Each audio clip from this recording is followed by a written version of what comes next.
Hello and welcome to a Pick of Sports Talk special clip. I'm Brandon Schiffman. If you've been following college football or sports in general at all, you'll know that last night the college football national championship game was played in Texas. It was between the Georgia Bulldogs and TCU Horned Frogs.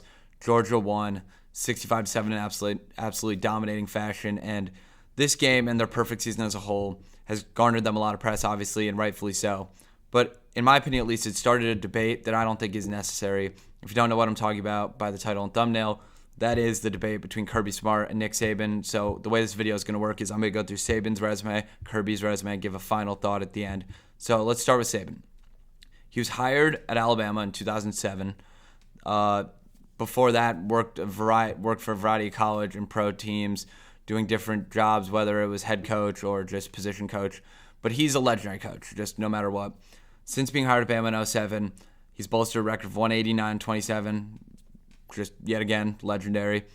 They've won 8 SEC championships under him. They've won 6 national titles, 2009, 2011, 2012, 2015, 2017, and 2020. So 6 of the last 14 national titles. Absolutely absurd statistic. I don't think we've ever seen that type of domination before, at least recently in the recent era. Since joining Alabama, he's won 4 SEC Coach of the Year awards. He won 1 at a previous job. And if you don't know, Kirby Smart actually worked under him. He was on his staff as a coordinator between 2007 and 2015.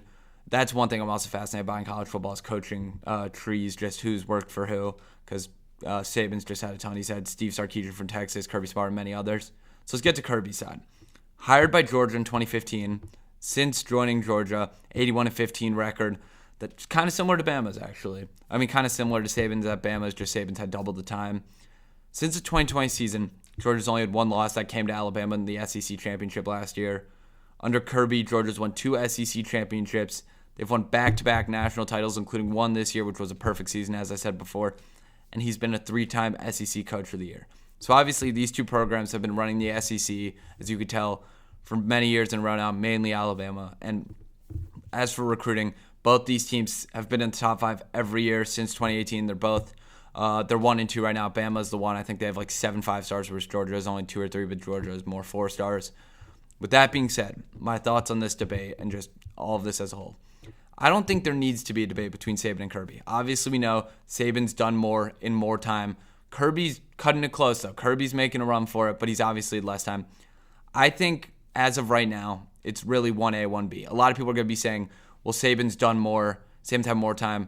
And a lot of people are going to be saying Kirby's so new to this and he's been doing so well. In my eyes, people are acting like these two can't coexist and both be 2 of the best coaches in college football.